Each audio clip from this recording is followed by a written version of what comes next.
एक बार की बात है, किसी जंगल में एक कौवा रहता था। वो बहुत ही खुश था क्योंकि उसकी ज़्यादा इच्छाएं नहीं थी। वह अपनी ज़िंदगी से बहुत संतुष्ट। लेकिन एक बार उसने जंगल में किसी हंस को देख लिया और वह उसे देखते ही सोचने लगा कि यह प्राणी कितना सुंदर है।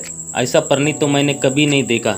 इतना साफ और सफ़ेद, यह तो जंगल में औरों से बहुत सफ़ेद और सुंदर है, इसलिए यह तो बहुत ही खुश रहता होगा।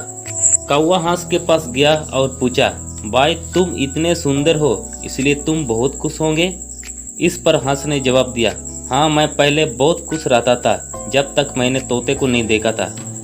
उसे देखने के बाद लगता है कि तोता धरती का सबसे सुंदर प्राणी है। हम दोनों के शरीर पर तो एक ही रंग है, लेकिन तोते का तो शरीर पर दो दो रंग हैं। उसके गले पर लाल रंग का घेरा और मुख हरे रंग का था। सच में वह बेहद खूबसूरत था। अब कौवा ने सोचा कि हंस तो तोते को सबसे सुंदर बता रहा है, तो फिर उसे देखना ही होगा। कौवा तोते के पास गया और पूछा, भाई तुम दो दो रंग के हो, बड़े खुश होंगे। इस पर तोते ने कहा, हाँ मैं तब तक खुश था जब तक कि मैंने मोर को नहीं देखा था। मेरे पास तो दो दो ही रंग हैं, लेकिन मोर के शरीर पर तो कई तरह के रंग हैं। अब कौवे ने सोचा, सबसे ज़्यादा खुश कौन है, यह तो मुझे पता ही करना होगा। इस पर अब मोर से मिलना ही पड़ेगा। कौवे ने मोर को जंगल में ढूंढा, लेकिन मोर कहीं नहीं मिला। मोर को ढूंढते ढूंढते वो चिड़ियाघर में जा पहुंचा तो देखा कि मोर को देखने के लिए बहुत से लोग आए हुए हैं और उनके पास अच्छी खासी भीड़ भी है। सब लोगों के जाने के बाद कौवे ने मोर से पूछा, भाई तुम दुनिया के सबसे सुंदर जीव हो और रंग बिरंगे हो।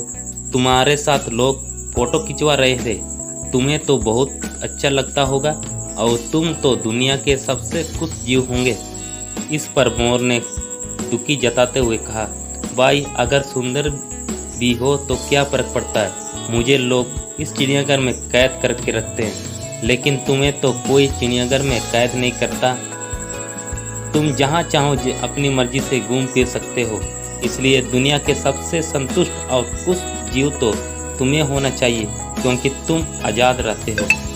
कौवा हैरान रह गया क्योंकि उसके जीवन की असलियत तो कोई दूसरा बता गया। दोस्तों ऐसा ही हम लोग भी करते हैं।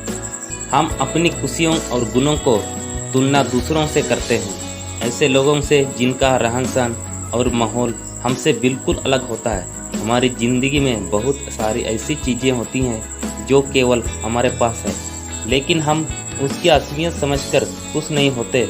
लेकिन दूसरों की छोटी खुशी भी हमें बड़ी लगती है, जबकि हम अपनी बड़ी खुशियों को इग्नोर कर देते हैं।